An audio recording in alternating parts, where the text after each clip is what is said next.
Happy Friday, everyone. God. What's happening? Monica Bozinov, how are you? I am good. Thank you. Thank you for having me. I am so excited.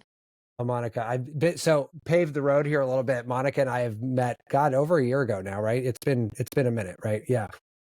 And Monica has a distinct pleasure in my life of introducing me to one of the coolest things that I've done since. We've had several people on the show since talking about tapping, and I love it. It's been, and she was crafty little minx about it. She did not tell me that it was happening. She just sort of just said, okay, sit back and let's do this. And I'm like, okay, I got an open mind. I'll do. And then she's like, all right, just do this and tap and repeat. I'm like, all right, what the fuck is this chick doing? I don't understand what's happening here. Like a day later, I'm like, I think I wrote you back saying like, this was like magical. Like, I don't know what you did to me, but like, it was the most unbelievable thing. And I just was like, holy crap, what happened? And then we started peeling it back and, and we've had a couple people on the show talking about it. So it's apparently a thing that I had no idea. Yeah. It's a thing. It's a thing. Yeah.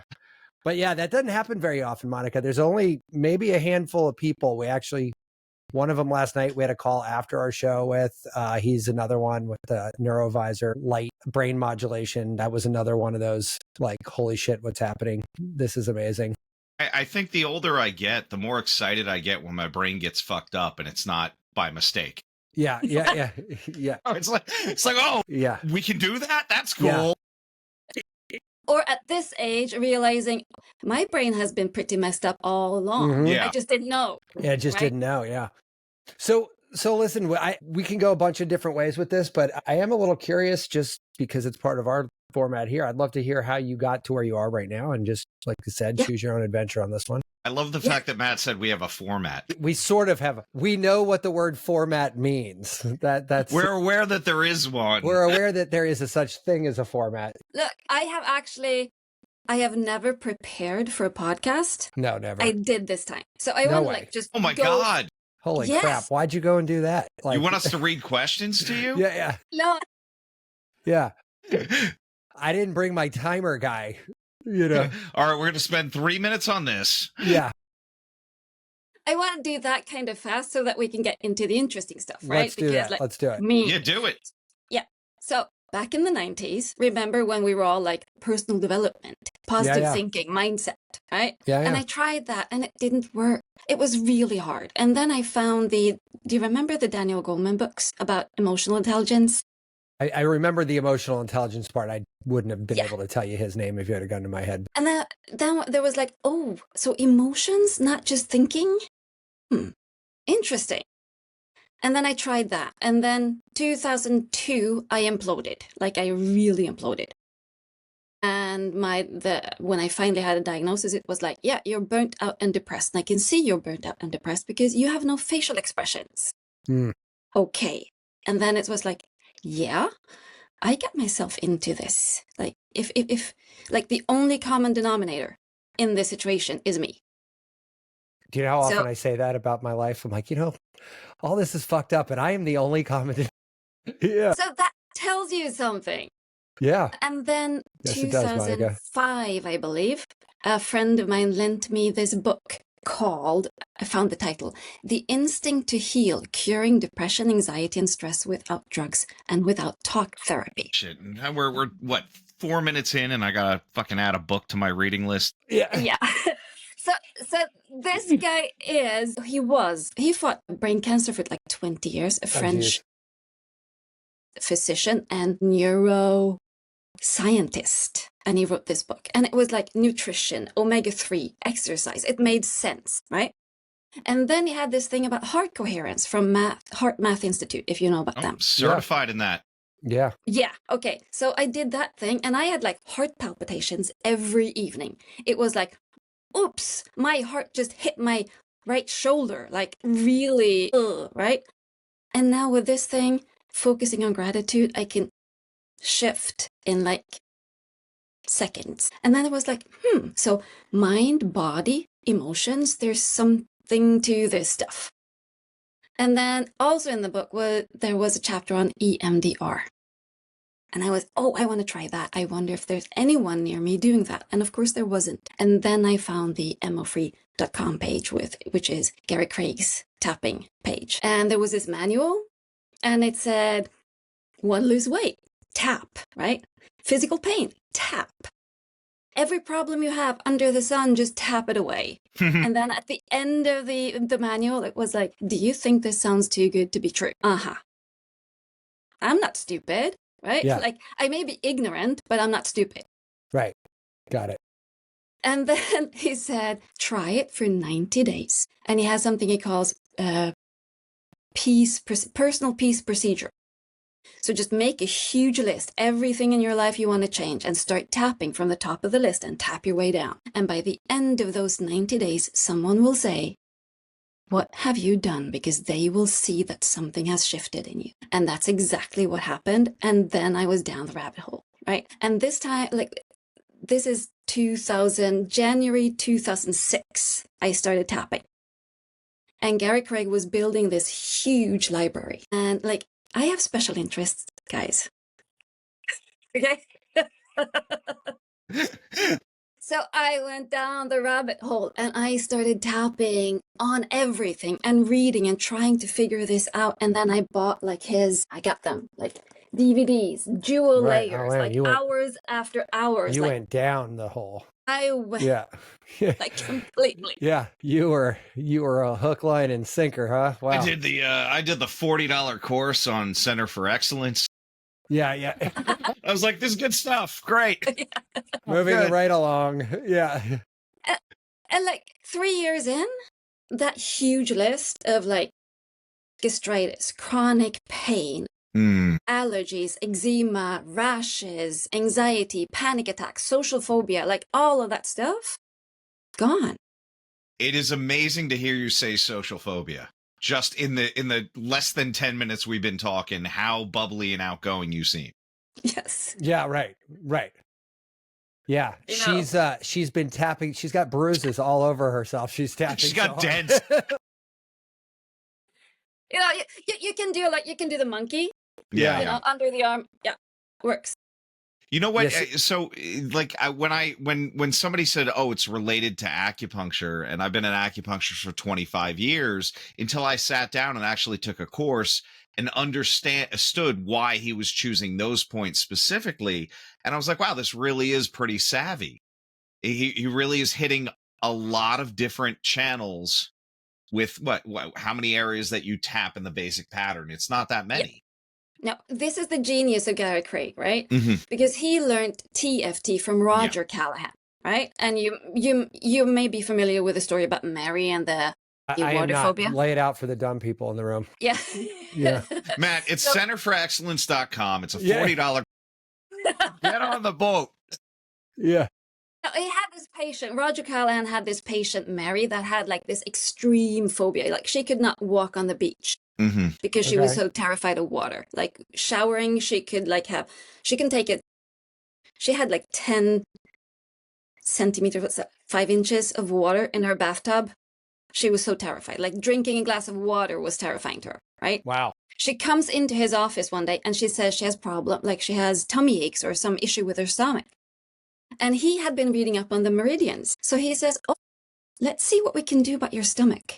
And he starts tapping under the eye, and and she talks about her tummy, and all of a sudden she says, oh, it's gone. And he's like, her stomach is okay. She gets up. He had a home office. She runs into his yard to his pool, and now he's getting worried, right?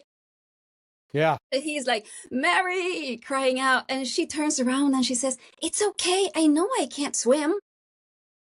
And she sits next to the pool and just splashes water in her face. So he knew he was onto something. So he developed this thing called TFT, which was super complicated. So every phobia, everything had a special tapping protocol, right? In comes Gary Craig, Stanford-trained engineer, and he said, like, there has to be an easier way to do this. I mean, when I hear that there's a different protocol for all these phobias, my mind instantly is saying the same thing. It's like, well, good idea.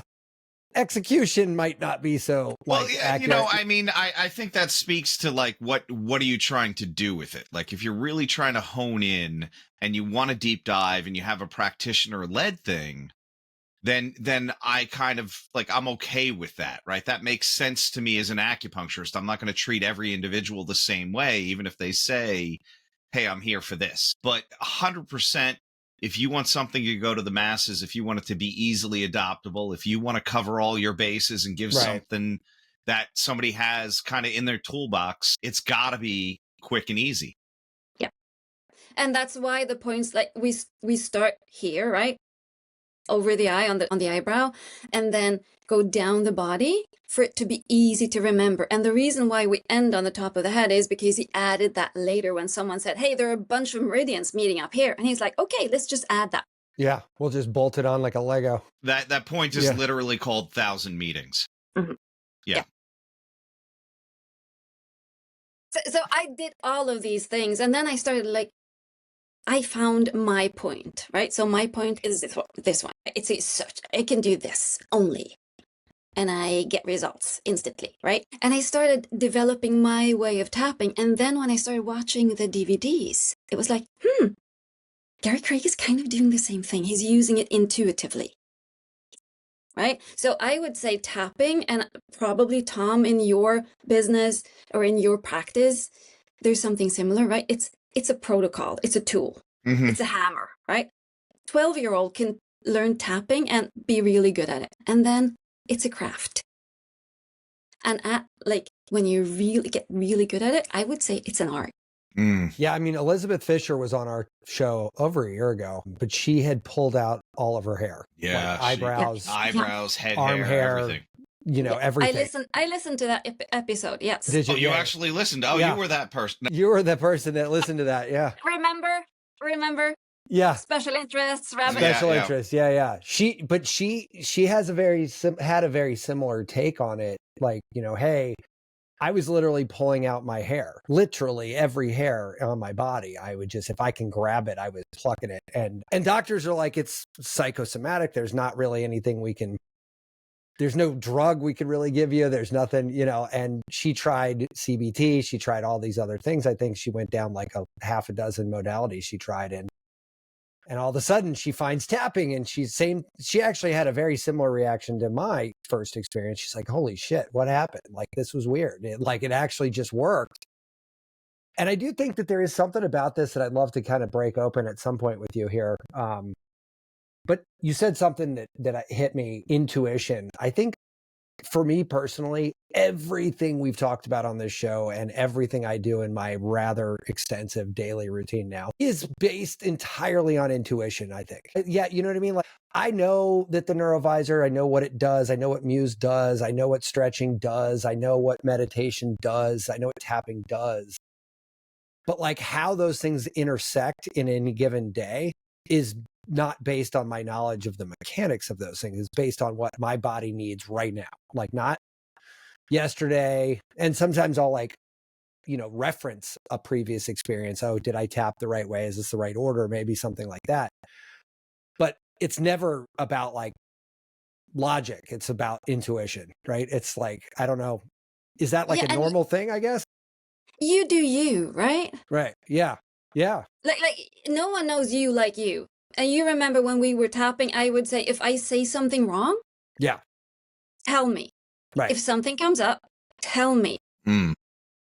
And it's funny because I don't think of those things as right or wrong, but just like more flowy versus less flowy, right? Like, yeah, but I think you've been steeped in the space so much. So when somebody has a negative reaction or somebody has something come up inside of them, I think it's really savvy that she's asking, tell me. Right. Because the natural reaction for most people is not to lean into it. It's to pull away and then go, this isn't for me.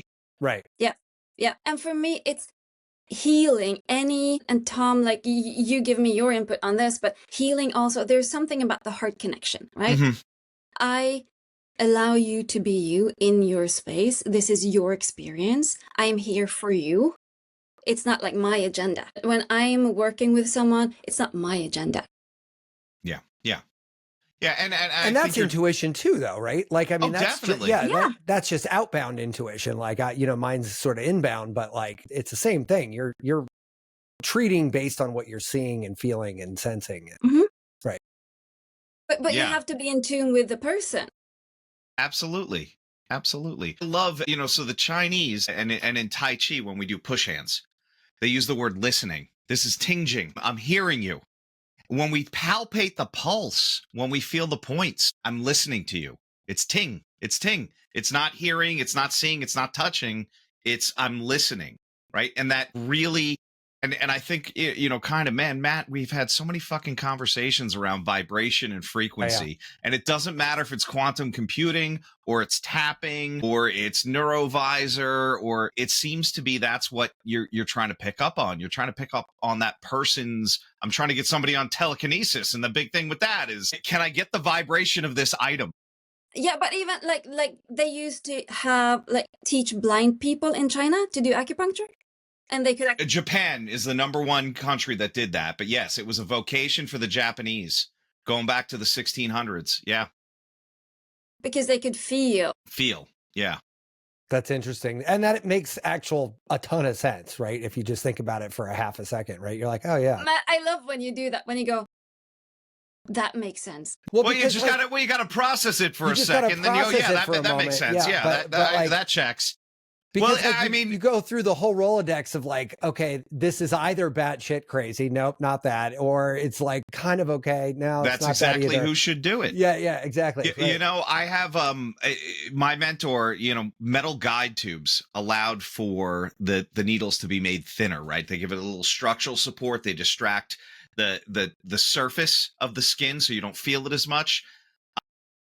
My mentor, when I was a student, picked up one that was hexagonal. And he said, why is this hexagonal? And I go, so when you drop it, it doesn't roll. And when you're blind, and then he's like, all right, this is he's my student now. I think that's what I got him in. Yeah. Like I had 20 kids not 20 kids. I was younger than a lot of them, but in the room, and I go, yeah. So it doesn't roll when you drop it. If you're blind, you want to hear it hit, and then bend over and pick it up. And then next thing he goes, you want to come train martial arts with me on Sunday? Yeah. I was like, yes, I do. Yes, I also want to do that. Yes, I do. Yeah, that's funny. But yeah, I think there's a lot to that sort of, the blind thing is another example of intuition, right? Like you have no choice but to operate from that space because you can't, you're missing a huge chunk of the input, right? Like you can't see anything. And I don't know. I think that and by the way, Monica, the shirt that I've ordered is called "I Take My Frequencies Pretty Seriously." I feel like that's how that's awesome. That's how many times we've talked about this, and soon to be available in the Irreverent Health gift shop. We're going to put those in our gift shop. Yeah, I do. You did give them to the people that guest this podcast, don't you? What? We got to start making them. We got to start making them. Yeah. We're in the middle of launching a store right now, actually, because we realized that Tom and I like to buy shit on the show. Matt and I also have lots of special interests. Yeah, we have. Monica knows. She's talked to me enough. She knows. She's like, yeah, no, I know. Matt's great. A little crazy. Always be Matt's best friend, Tom. Yeah. Oh, that's great. I don't try and compete. I always think he's trying to switch me out for a chick, and I'm like, yeah, I get it. Yeah. But you know what though, this show is a funny example of how I view the world in general. It's all these people that get bent out of shape about things, right? It's they're getting bent out of shape because they only have one side of the story being represented in their output, right? Like they can only express one side of the story. And I'm like, you guys are missing 50% of the coolness of living by only knowing your side. Like there's gotta be always a balancing act between this and that, right? It's never about this or just that, right? And Tom and I are I joke, I said, you know what? Tom and I are interested in the same things, but he throws needles and herbs at it and I throw gadgets at it, right? And perplexity searches, right? And the weird thing is it's the same shit. At the end of the day, it's the same shit. Yeah. And you just get there two different ways. But if I didn't know, I'll go down a rabbit hole or something and Tom, and I'll be kind of oh man, I'm going to tell Tom all about this. And he's like, oh yeah, it's been in Chinese medicine for fucking 5,000 years. And I'm like, God damn it. But then I get a perspective that I wasn't even looking at. Right. It's oh, that's interesting. And I think that's why Ancient Apocalypse hit me so hard when you were promoting it. I'm like, shit, we did know all of this all the time. Yeah. And we're just rediscovering it now in some cases. Yeah, Monica, there's a cool show Ancient Apocalypse, the Americas. And it's hosted by Graham Hancock, who's been one of my favorite conspiracy theorists for 25 years. I think he's a conspiracy theorist. I think he's really like, he's on the edge there, but he doesn't, he's not tinfoil hat. He's like, hey, man, we got some questions here. I mean, you're right. He's not per se a conspiracy theorist, but he is the guy who, I mean, Fingerprints of the Gods came out, 30 years ago? Like, yeah. I mean, that book's been out for a minute. And that book is like 900 pages of the densest fucking knowledge drop you've ever seen in your life. I mean, it's like the contents to all borders of the page. It's like, this big of a book, and it's like 900 pages. I have to read like every chapter twice, right? You're like, oh my God, because it's talking about like the precession of the equinoxes and the alignment to the pyramids and the skull, which, by the way, we could go to and see that skull in person in 2 weeks, but I'm not going to be able to make it to Dallas. But that skull's here, and they've just figured out there was like a resin in there that they carbon dated, found out it was like 12,000 years old. I'm like, fuck, like that's all great. Before the Ice Age. Yeah. But Monica, the whole show is about like, we knew all this stuff. Like, and we had one guest on who does remote viewing and said that like the cave paintings at places like Lascaux and those handprints might have actually been remote viewing check-in points for people who knew how to do it. Yeah. You like lost me like 5 minutes ago. Shit, I'm sorry. Yeah, you should have stopped us. We'll just ramble on. You should have come in on the Thursday night show. We all get high. Yeah. Like, yeah, Thursday night shows gets a little weird, but yeah, no, you should have stopped us. Yeah, it was weird, but this guy basically said the same thing that Ancient Apocalypse is saying, is that like we had this knowledge on how to remote view things. He goes, how could you explain how two cultures separated by an ocean and two continents with no transportation, no communication, came up with pottery that looked exactly the same? Like, how does with animals that didn't exist in one of those places? Right. And he said, these cave paintings might just have been places where people would take their hand and touch the thing and literally get a sense of a remote viewing on the other side of the world.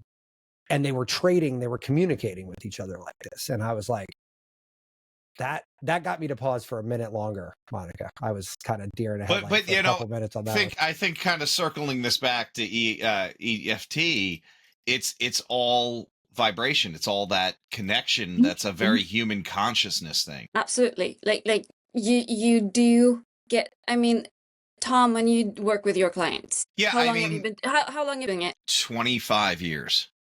Yeah. And you keep getting better. Hopefully. Right?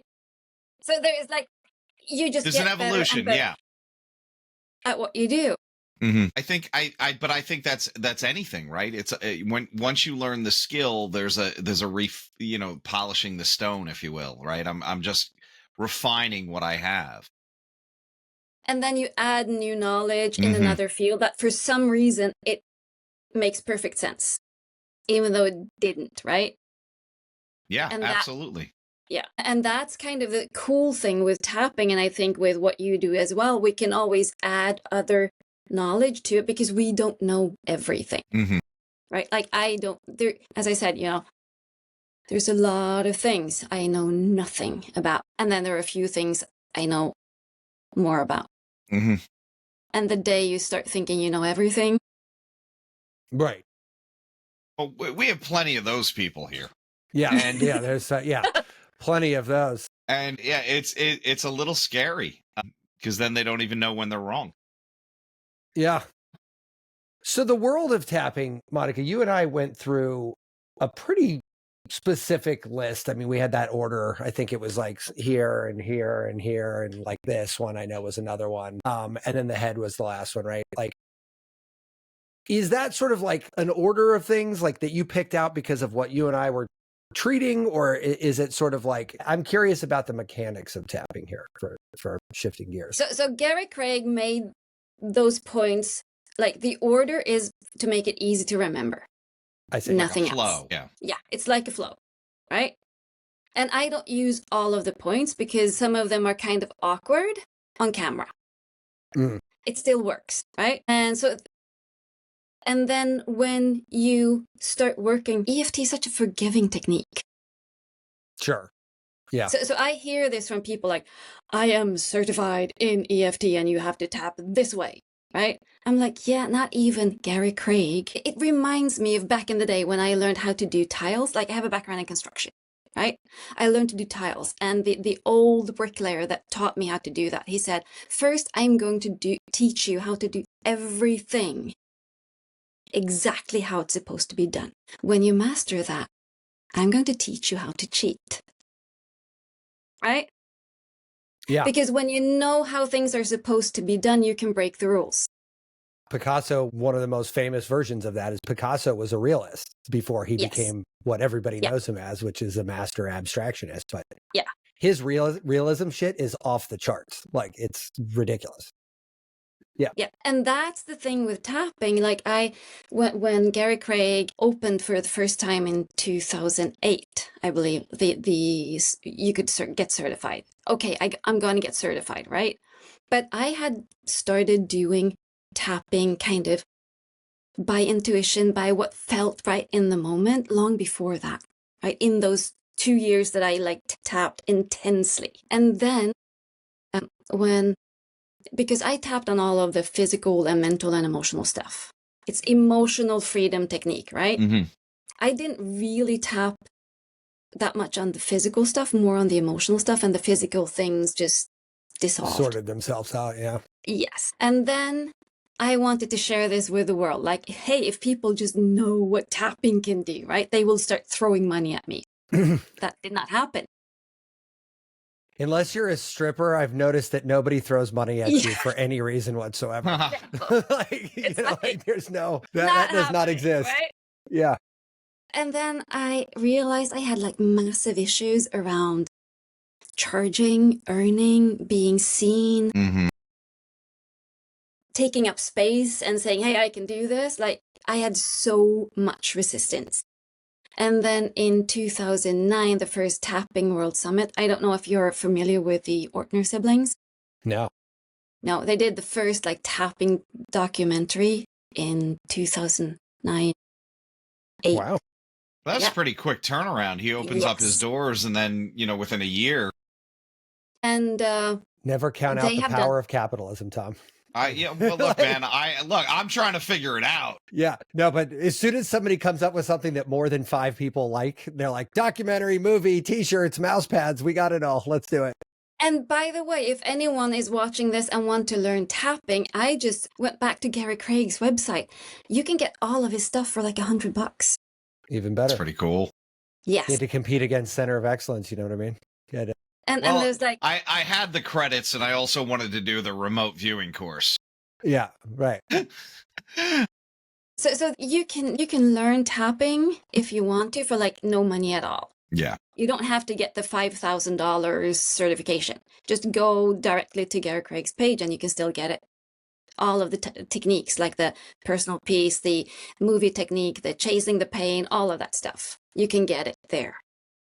And that makes sense. I mean, he's been at it long enough where he's probably money is no longer really in the picture. Yeah, money wasn't an issue for him when he started sharing this. He never did that for the money, right? Right. Yeah. So then, so this is just, and now that he has probably made money on it, that it's kind of even more irrelevant. Right? Well, I think we've talked about this too, Matt. It's not the person that sells one $5,000 course. It's the one that sells hundreds of thousands of the, $20 course. Sure. Yeah. So then I had to do the tapping stuff for my money blocks and all of that stuff.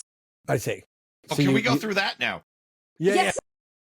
Because apparently I haven't figured it out. Talk about. Yeah. Something relevant here. Yeah. I'm broke. Fix that. Yeah. Yeah. A huge issue, right? Middle class people should be able to not live hand to mouth. Yeah. Well, we got 80% of our country doing that right now, and that's pretty fucked up. And it's not because they're stupid. Well, right? Some of them it's because they're stupid. Some of them are dumb. Some of them are dumb. But we can tell how they voted. Right. It's not majority of it. So there are issues, right? And that's when I started doing Margaret Lynch's program. So she had all of these programs around tapping for money and wealth and abundance. And she's very, and here's the thing, right? When I started learning about tapping, it's like, this stuff is kind of crazy, but it works. And then I learned from this woman, and she starts talking about chakras, and I'm like, ooh, but she had this very pragmatic way of talking about it. Like, these are centers of consciousness, right? So safety, emotional safety, expressing yourself made sense. Tried it, it worked. And then through her, I learned about bioenergetics and Bruce Thomas Institute. And that made even more sense. That I never wanted to work with people that were ill or sick. So that's why I do the work that I do today with entrepreneurs that are high-performing people and make them move even faster.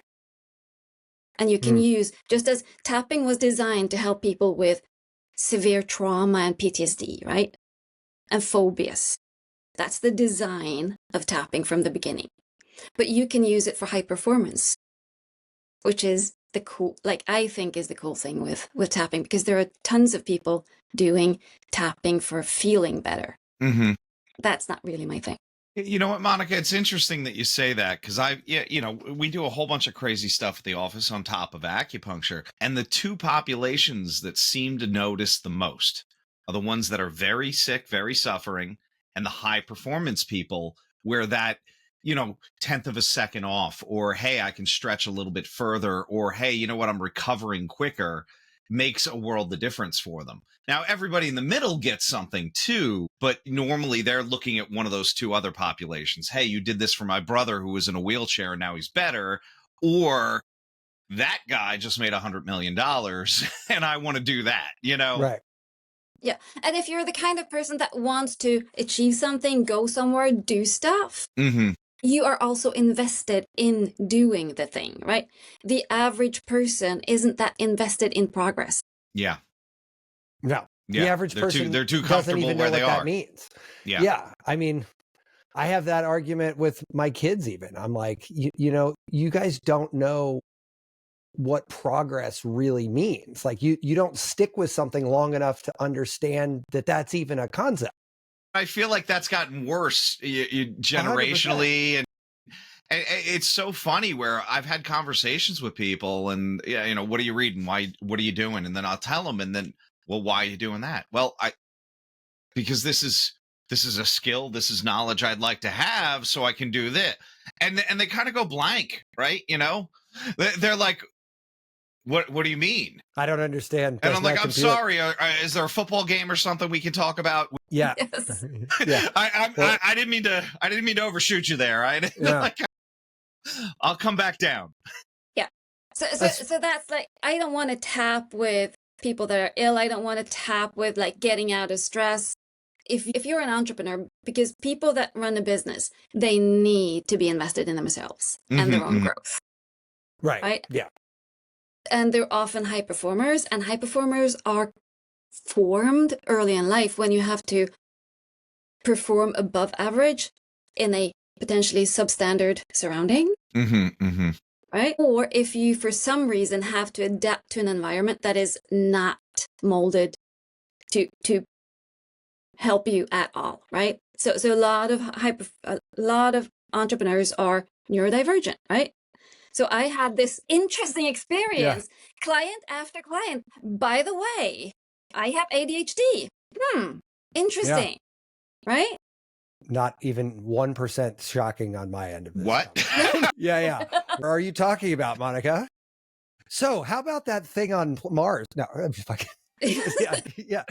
I just love when like people are like, how can you think about all of this? I'm like, what do you when your mouth isn't open, what's going on in your head? Nothing. Yeah. What? Yeah. What? What does that even mean? What? Like, I don't know. God, I could be in a coma. Yeah. Yeah. The other day I said something out loud, and I guess I didn't realize how odd it sounded to somebody else, but it still doesn't sound odd to me. But I was like, yeah. So then I started looking up the theory of relativity again, and they were like, why would you do that? And again? What do you mean again? I'm like, oh, this is like easily the 10th time I've had to go down this rabbit hole. They're like, why aren't you holding on to it? I'm like, well, A, I'm not a physicist, so I have no reason to hold on to it. And B, it's fucking complicated. So I'm and only also in looking this specific situation, Yeah, exactly. it has this application. and I only needed to know this much 10 different times, but it's all different, right? And they're like looking at me like I'm a lunatic. And I'm like, I guess it's not normal to do that, but because I'm not a physicist, I have no real, it was just basically a conversation that I had with somebody talking about theory of relativity. And I wanted to go check out what he said and understand it better. And I guess that's just not what people do, though. Like, that's not like It's so soothing to the brain, Totally. right? It really is. it really is. So it's like a warm cup of tea. I'm like, oh, this is Yeah. amazing. And it's funny that you described it like that, because that's exactly what happens. Like, my brain goes from chaos to calm Yes. by looking shit like that up. Yeah. Interesting. And so like, how is it different? Like, so with you and I don't mind sharing this with people, but like when I went to Monica, one of my biggest problems, still to this day, I think I struggle with it, but this idea of overwhelm, right? Which is prevalent in my life as long as I can remember, right? And I think what tapping helped me kind of sort out is that time is something that can work with me, not against me. But the only difference was framing it like that. Like, I think, and Monica, it's funny, I only know that because I literally still have a Post-it note taped to my monitor from years of my session that says time is working with me, and with is underlined. And it's been here since you and I had that session. And every time I look at that, it's like one of those things in hypnotic therapy, like the anchors, like it's like I've sort of made this an anchor. Like, I can look at that and be like, oh, I remember that. And I don't even have to tap. Just seeing that reminds me of the tapping, like puts me back in that position. And when you tap, you get like light. You get in a brain state that is kind of like hypnosis. So you get more, you're more, it's easier to take new information and a new perspective in. Right. So where I was going to go with this, though, is like mine was sort of like, it wasn't illness. It wasn't necessarily high functioning. It was more like coping with the side effects of high functioning, right? Like, how is that different than somebody who is working on high functioning? Like, how do you, in your mind as a practitioner, sort of navigate like the lanes, if you will, or is it all kind of the same lane? Well, it's all kind of the same lane. It's more like layers. Okay. So here's how I think about it. I have a background in construction. Yes. If you want to build the Eiffel Tower taller, where'd you start? Foundation. Base. Why? So you it need can the support the rest. Yeah. Yes. So you start with the foundation, and then you reinforce the load-bearing structure. And now you can build taller and you have no issues, right? And I would love to say that every high-performing entrepreneur out there is like the Eiffel Tower. However, we have more in common with the Leaning Tower of Pisa. Yeah. Right? Now try to build that one taller. That's a fool's errand, right? Yeah. Sure. So that's why I start at the foundation, and then bioenergetics informs me of like, where can you carry the most weight? Right? So what's easy for you and what's hard? Delegate the stuff that's hard. Like, let's take the dynamic between the two of you, right? So Matt, look at Tom. See the solidity of that guy? I do. Yeah. Like, how many clients do you Sheer deal mass. with? Yes. Sheer- How many clients do you have in a day? So in a day, somewhere between 12 and 16. Yeah. And then you have staff? Yes. Yes. I could never do that. Oh, it's fucking killing me. I was like, here we I go. had Monica. hair, Monica. Yeah. But you could carry the world on your back, right? I wouldn't I recommend thank you for it. that compliment. I really don't. Yeah. No, you shouldn't. But it's like, you can carry a lot of people. You can hold a big organization. You can hold a lot of people. That's easy for you based on your structure. Whereas, and then you have your knowledge base, and like in your podcast, when Matt goes off, he goes like, "Whoa, that's a cool thought. Come on, Tom." And you follow him and Yeah. you bring him back down. Yeah. Well, it's funny because my reaction when something's said that's either crazy is like, oh, I'm not even talking about this. Yeah. I'm not going there. No, Yeah. that was nuts. But it's God, you actually do listen. Yeah. Like that is an extremely rare quality. Not to the show, but like, you're really picking up on a lot of stuff. Big Dumbo ears. Yeah. No, but I do. And this is my strength, right? Mhm. Doing the work that I do. I pick up on that stuff. I get a lot of information from actually listening and being with people. And I can say like the dynamic between the two of you in this podcast, because Matt was telling me like, oh, it's now way bigger, that it's moved so fast. I don't know, right? Yeah. How this happened. But the dynamic between the two of you is something that adds to the value of Matt, your I feel like we're in podcast. marriage counseling right Yeah. now. I feel like this is kind Look of into his eyes and tell him how much you please appreciate take a look him. at him. Yeah.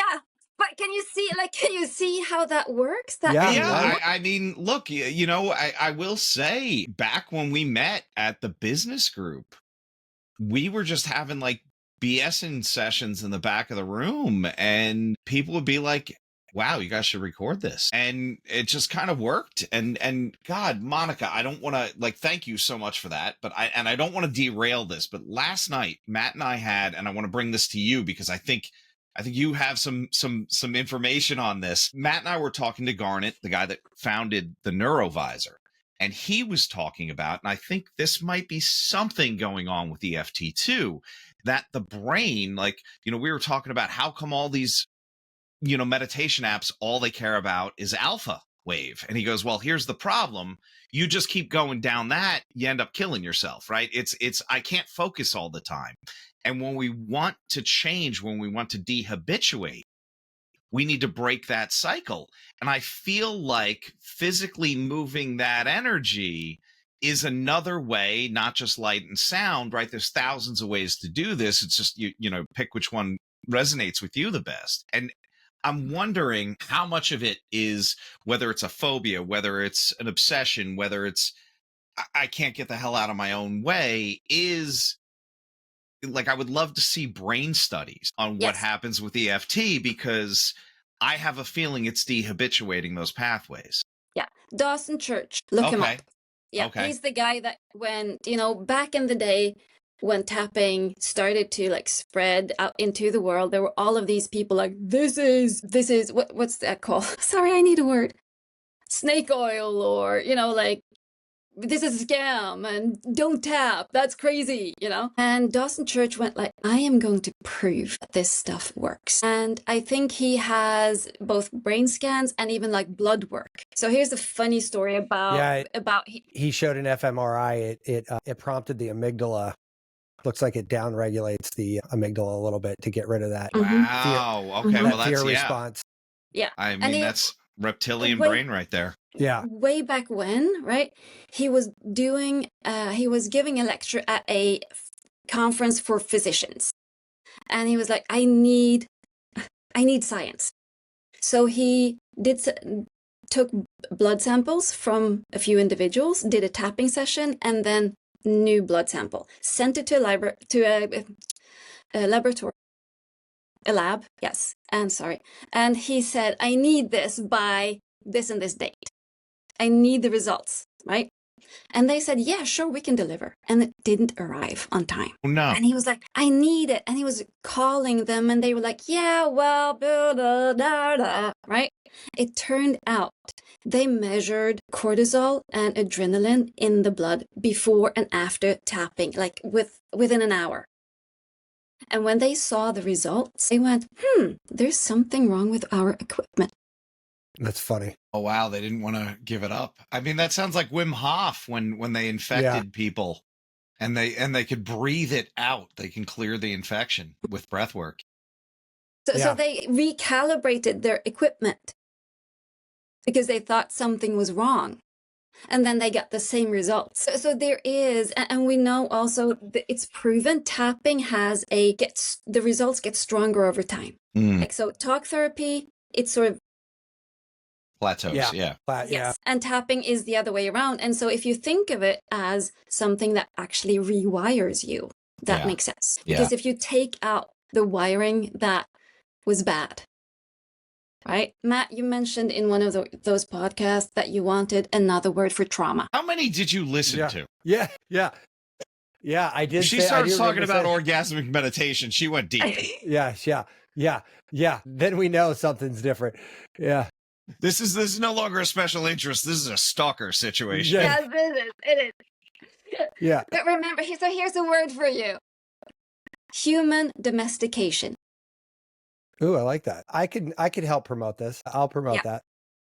So we get domesticated as children. In our family, this is what you do, right? This is how people like us behave. And that's not war trauma, right? But if your nervous system, say you're born in a family where everyone is an engineer or an accountant, and you're this touchy-feely artsy kid. That in fact happened to me, by the way. That was that is literally like he's done some deep diving. I mean, fuck, get out of my head, woman. No. I grew up with very conservative parents at a Catholic school. And I am the fucking art kid who's like, listened to the hair bands and wanted to just fuck around all the time and draw. So you have to follow the rules to survive, right? Because these people need to feed me. Correct. Yes. Right? They need to feed me so that I can survive. So that's human domestication. And that happens to all of us. And most people, even if you have good upbringing, because people come to me all the time and say, well, I don't have trauma. I had a good childhood. Yeah. But then we come to those events where you had to not be you. And I love how you're phrasing this, because that was my complaint about the word trauma to begin with, was it's too broadly encompassed, right? It means people are using it as a panacea for everything. And then it means nothing. I'm like, dude, just because you stubbed your toe doesn't mean you have trauma. It means you fucking stubbed your toe. We need to separate these things somehow. Yes. And also it's like a badge of honor, right? I have trauma. And now we overuse the shit out of that word. Come on. Right? Yeah. And it's and people don't really do the whole trauma circle. Mm-hmm.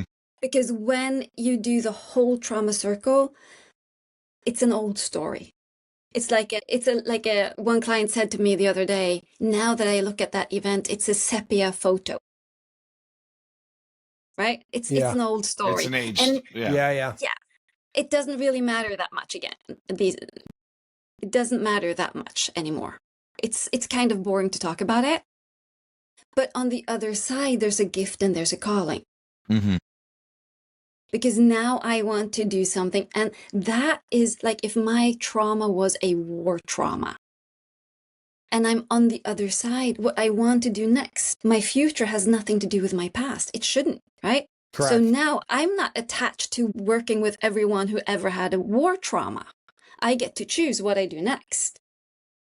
Right? And so that is, even in my work, the foundation, and then the bioenergetics, this is what you can do with ease, and this is what you should delegate. And now you can start having fun with this thing, right? And build up.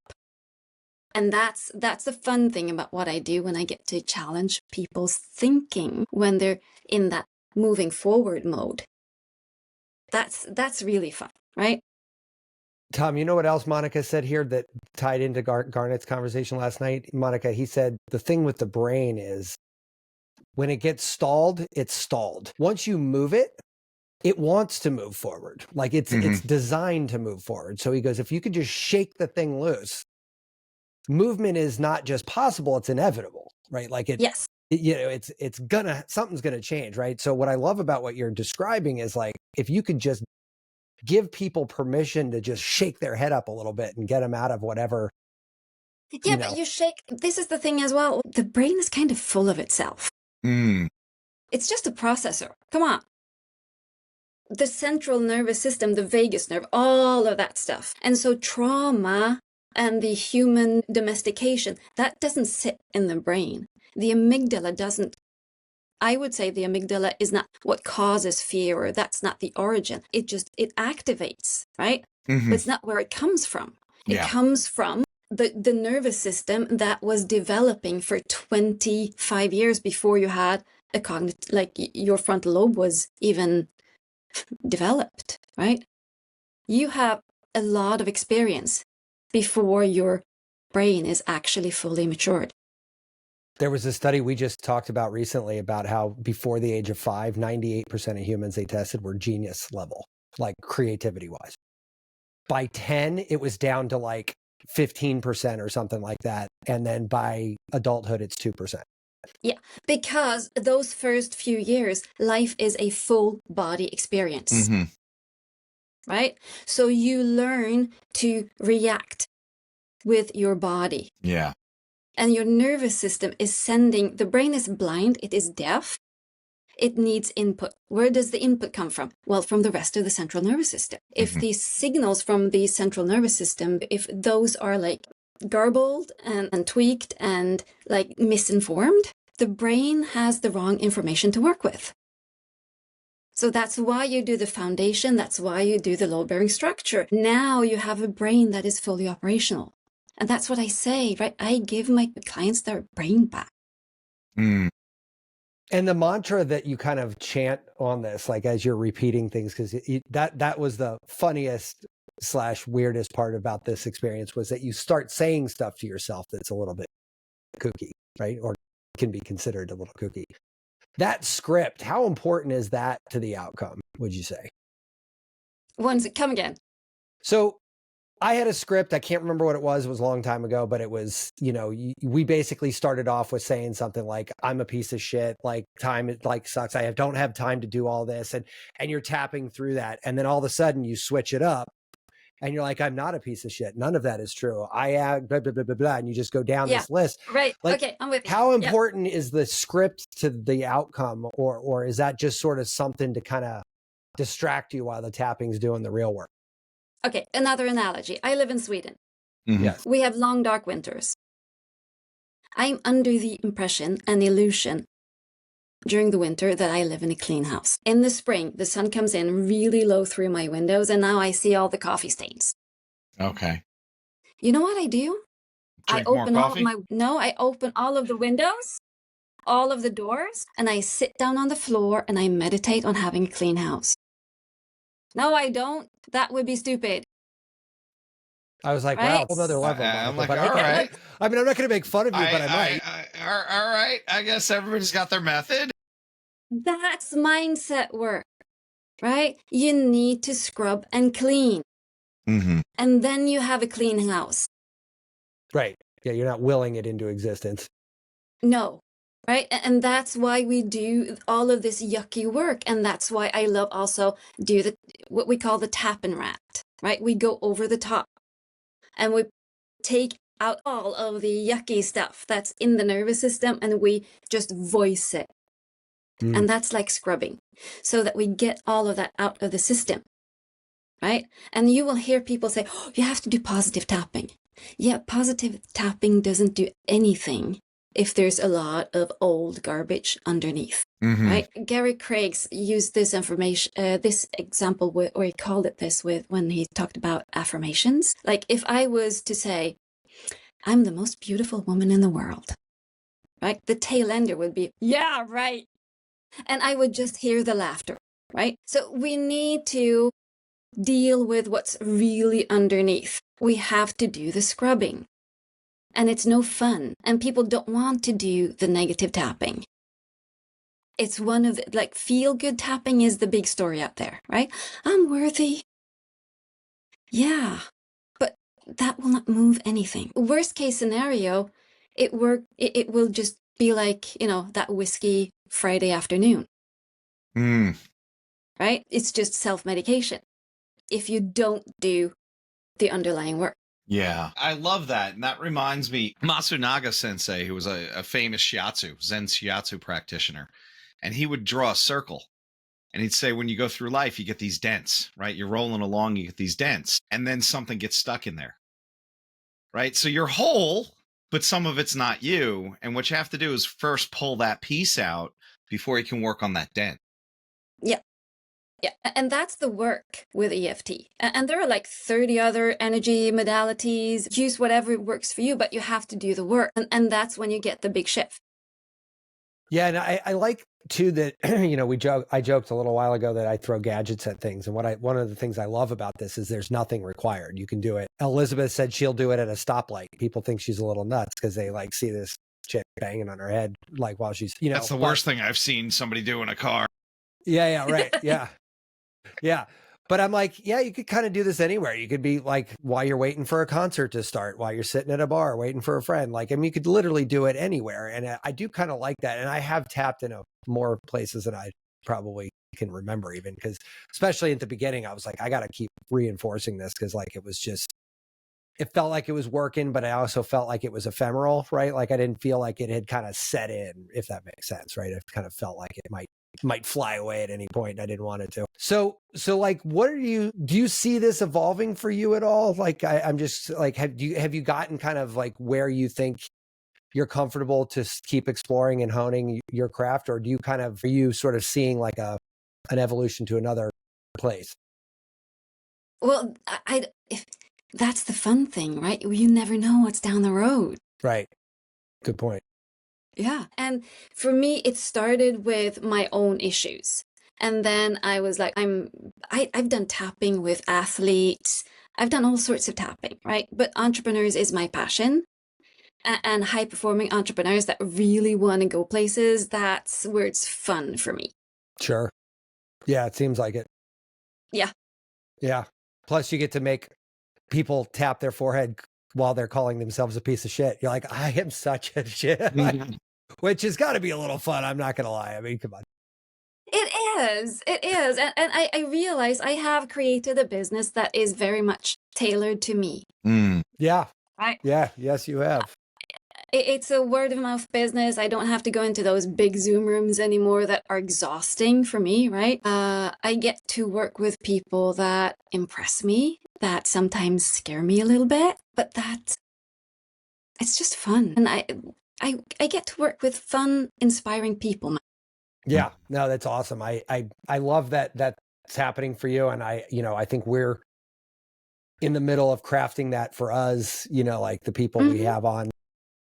Yeah. Where are you going with this thing? I mean, like, listen, we, unfortunately, with everybody's business, and I think this is a good reflection in general for people who want to endeavor to a creative field, right? You got to eat, you got to live somewhere, you probably have to have a car. Like, there's some things you have to have, right? If you have kids, they also need those things, right? So like, there's a financial reality that you can't ignore. But to your point, there is a way to do it on purpose rather than just letting it happen to you. Like Tom, anybody could be like, I went to acupuncture school because it was either that or jail, or I was going to go to something I didn't like. And I liked it enough. And then 20 years later, they're like, I hate this, but I'm doing it because they don't make it 20 years in my field. Yeah, right. Okay. They don't. So, I mean, 5 if at tops. I mean, it's a high burnout because look, man, sometimes it's the training, sometimes it's I didn't know I had to care about people. I mean, which sounds insane to me. Yeah. I'm like, what? You didn't know you were going to be working with sick people? Yeah. Yeah. What you think you were doing? I was going to get a job in a spa. Yeah. Get the hell out of my field. Yeah. Right. But like, people end up in those places by accident. Like it might have started on purpose at one point, but we've wiggled our way into an accidental situation, right? And so I think with the show, for us, it was just sort of, we also did that, right? We had 50 episodes filmed before we put the first one live. And that was by accident because we were bored. It was COVID. We're like, you know what? My wife and kids are driving me crazy. Let's make sure we get this right. Yeah. All that stuff. And we just started fucking around. That was by accident though. Like, there was nothing intentional or purposeful about any of that. Episode 51, when we said, let's start putting this online, now all of a sudden that was reluctant volition, right? Like, okay, fuck, now I have to do this because we got to get them up. We have a thing now. Yeah. Yeah. And then by episode like 100, it was voluntary volition, right? Now I'm doing this because I like it. Like, we've got them all online. And even the tone for both of us was like, hey man, I found this person. What do you think? And oh yeah, let's get them on. Right. You know, it became fun as well as like, I think where Matt's going with this is like, if we could have this kind of conversation every day. Yeah, I would have this 10 times. we would rather do this. Yeah. Yeah. And you know what? Maybe you can, right? Tom and I have broken every paradigm of podcasting that you could possibly break. Like we don't do anything the way everybody else does it, right? Including our guests. We call them Matt and Tom guests, right? You're a Matt guest. You're definitely Matt guest. Tom doesn't know shit all about you before you got on the phone today. Yeah, like nothing, right? And that's us doing that on purpose, right? Like we're intentionally just being able to approach a conversation of wonder, like hearkening back to that 5-year-old who was a creative genius, and all of us going, I don't know anything about you, and that's fucking awesome. Like, I don't want to know anything about you because this conversation would be wildly different if I walked in with a fucking CV on you. Oh, you went to school here. How was that? No one gives a shit. Like, that's not interesting. Yeah. Like, and your expression of this is really like, because we could have 20 more conversations about EFT with 20 other practitioners and glean something new. You know, we'll hear it a different way. How they came to it is always an important part. And I think that's the human. Somebody called one of our episodes on LinkedIn, oh, this is a barstool conversation. I really like this. And why, like, this is like, I don't want to talk to you about the weather or sports. Let's talk about something that intimately ties to your humanity and how that interacts with everybody. And that makes us go back and read up on the theory of relativity again. Well, sure. Look, I've got 15 new items that I had to put in my phone. Yeah. That is the one side of this show that is a little bit hard to deal with. Like the influx of information has been overwhelming. Like, you also find that, like, or you do, because I heard that as you were talking to me now, right? You take, oh, this person on that episode said that. Now you're saying this, and it all ties into each other, and you get a new understanding, and you go like, whoa, that's really cool. It seems like that, and it seems like it happens in a way that is, there's so much serendipity, there's so much coincidence in that like, shit, we just had this conversation last night. We referenced it like 3 times today. And next week, somebody's going to come on and we'll be like, oh shit, remember when Monica said, and it's for us, it's this, I almost think this continuous stream of consciousness. It's just different people are stepping in and out to add to it. Right.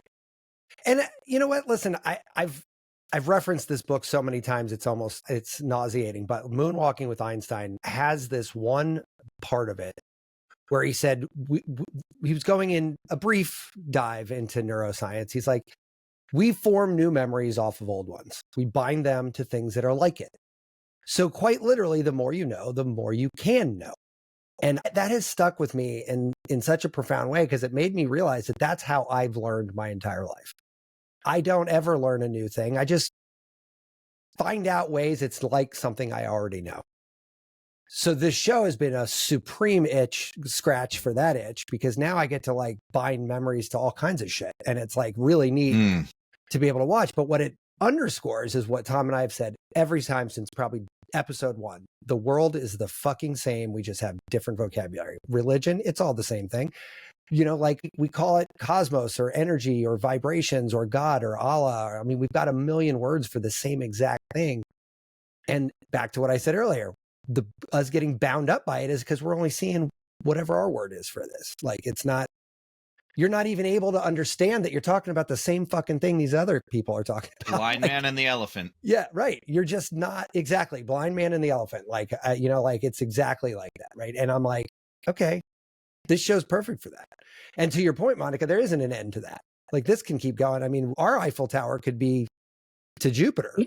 You know, like, it doesn't matter. And you get to explore that. You get to be inventive around that. And you get to create something that's really unique and that is tailored to what you like doing and what you get excited about. And you get to choose the people right? And this could potentially be something more than a podcast. Yeah. Yeah, we already have our first. We're aiming. We're aiming. We have that. our first in-person happening probably in 2 weeks. And then we've got 2 a weeks, yeah. bigger one happening in February or March. But just to tease it out here, I guess, since we're talking about it, but we found out that guess what? Our guests also want to know each other.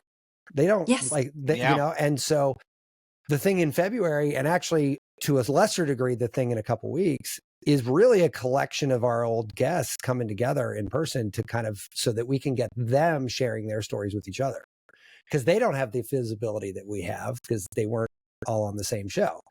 We're going to see how it goes, but my suspicion is it's going to be fucking amazing because these people all are interested in learning. We hang up and Matt and I will say like, oh, you know who they need to meet? And it's as every time that list gets longer, now it's like, oh shit, this guy wants to bring this person on because they think it's a cool story. And once we talk to them, we know we got to introduce them to this person, and this person. And, hopefully everybody something out of that, right? Whether it's you get on another podcast or you get to have, a great conversation with somebody. There's so many ways that we see this thing getting woven together. Yeah. And just to put it simply, the last hour and 10 minutes, Tom and I have been at work. Like, this is work. Like, we're doing work right now. Yeah. Like this. Yeah. It's laughable to call this work to me, but this is a job we are choosing to do, and it's super fucking cool. And so I could talk to you forever and ever and ever, Monica, but you gotta get to a happy hour, don't you? We gotta get you to a happy. Yes. It's Friday night up in Sweden. We got to get you out. Is it light Sweden right now or dark Sweden? It's still the sun is still up, and it's 6. Okay. Is that turning dark early now? Are we in that? Yes, it's the days are not as long anymore. Yeah. Yeah. I was in Iceland for the week, I guess. It was changing. And the day we got there, it was kind of even day and night. And then by the 7 days later that we left, it was like getting dark at like 5 o'clock. I'm like, wow, this thing falls off the map quick. Like this goes it goes dark fast. Like explain that, flat earthers. I've never noticed. Yeah. I've never actually acknowledged that before. I've never lived that before, right? I knew it was a thing, but I've never lived it. I was kind of wild. I'm like, I don't know if I can deal with this.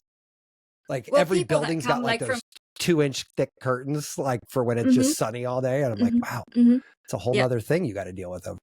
It's very different. Yeah. People that come from like Southern Europe up here to Scandinavia, some of them, they just can't take it and they move back. For sure. Yeah, Monica, there's no way I could take that. I'm not going to lie to you. Yeah, I'm more equatorial myself. I definitely want to. Yeah, I definitely want to be more on the equator. Yeah, for sure. Yeah. So where do we send people, Monica? Where can I send people? Where do you want us to send people?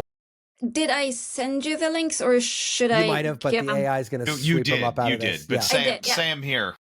So monicabozinov.com. That's like, surprisingly enough, my website. Got it. Okay. Yeah. I mean, there's nothing wrong with that. That's where we send people too. We just had somebody ask us this morning, where do we send people? You have every podcast in the world. I'm like, I don't know. How about our website? Yeah, just go there. Go there and click a button. And I do have a link called, I sent it to you, Unleash Your Profit. I don't know, but if that's where we want to send people, let's do it. Let me pull it up. Yes. That's watch an this. old I'm link, 10,000. That's a calendar link, like 15 minutes. It's an old link, but then I would know that it's from this podcast. Perfect. And then, we'll send it to you that way. So if anyone wants to have a chat. Yes. Yeah. I like I said, I can't say enough good about working with you. It was super fun. I'm glad we finally got a chance to kind of introduce you to Tom and air this. Yeah, this was such a fun conversation, Monica. Yeah, it was. Yeah. And I hope other people can figure out how cool it is to work with you, because it really was super enriching for me as well as enlightening. Thank you. Yeah. So. Cool. All right. Well, with that, everybody have a great weekend. Monica, don't go anywhere when we hang up. And happy Friday. Happy Friday indeed. All right. Later. Be subversive, irreverent. Health is wealth, but you knew that. Everybody knows that. But so is following us on social media at Irreverent Health. And check out our website for more exclusive content at irreverenthealth.com. Oh, I like this. Thanks for tuning into this episode of Irreverent Health.